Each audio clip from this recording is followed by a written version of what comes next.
Hello, this is Joe Pryor, the virtual real estate team in Oklahoma City, and this is the last of this video series that I'm recording at the end of January. And I want to talk about where we're going. Now that is kind of a pretty open-ended way of saying this video, starting this video, but I want to talk about destinations, locations within what we call the greater Oklahoma City area. Now, if you look at Oklahoma City as a city, it's one of the largest cities in square footage, or square miles, in the United States. It's 650 square miles. And if we go around in a circle around the city limits, then we have these attached suburbs. In other words, literally within 20 minutes of downtown Oklahoma City, 20 minutes from about anywhere. And in fact, in these suburbs, if I say Yukon, Oklahoma, half of it is probably in the Oklahoma City limits, half of it is in the Yukon city limits. We identify it by the mailing address and the school system as a rule. Those are the two most important things.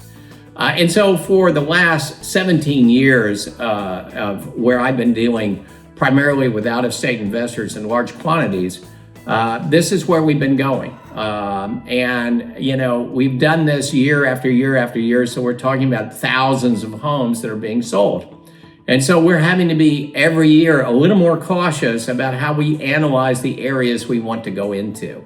Now, it doesn't mean we're not going to go into those areas. In fact, some of those suburbs are still growing, and we are in those areas. We're in the areas like Piedmont and like Choctaw, but we're even going farther out at this point in what we call feeder cities. Feeder cities like Hera and Shawnee on the east side off Interstate 40, or if we go to the west side, we're talking about a city called El Reno. Now, in some cases, these are 30 miles outside. And so we're going to add about an extra 20 minutes, let's say, to your drive time, because you're primarily either going to be on turnpikes, which are pay roads, or you're going to be on pretty wide superhighways coming into the city. Now, why are we going out there is the question I want to answer first of all. And primarily what we saw is the biggest increase in housing costs in the Oklahoma City area in my 31 years of real estate last year. I've seen prices increase by a greater amount. Median price of a home from January 2020 to December went up 25%. Unprecedented in my 31 years. Never seen it before. And so housing costs went up, land costs went up, material costs went up, and also just the sheer number of homes that we sold have gone up year after year. And so we really started analyzing these feeder cities in Oklahoma City. These people are coming in for jobs, either Tinker Air Force Base, downtown Oklahoma City, wherever, hospitals, you name it.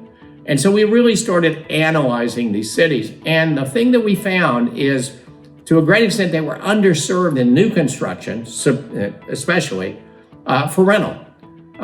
Second of all, the prices were so much less. I saw $30,000 differences in the same house by the same builder if they were in the city versus outside in the feeder city. Now, the question was the rental pool large enough? Could we get enough rents? And so the initial investors that went into these markets were wanting these lower price ranges, 140s, 150s, 160s. In new construction. We told them, we want you to know this is our foray into this for the first time. There's a little bit of risk involved. We want to make sure you're fine with the risk. They were fine with the risk, and what we found is, boom, that we had an exceptional rental pool with things renting very, very quickly. And so going into 2021, these cities outside of Oklahoma City, also on the south side in places like Blanchard or like Hera, Newalla, Newcastle, things of cities like that, we're going to be doing more and more in, because we see that they're underserved in very large areas for rental. We see the prices being really, really good. And so by doing that, we can still maintain extreme affordability for you. So that's in the mix for 2021.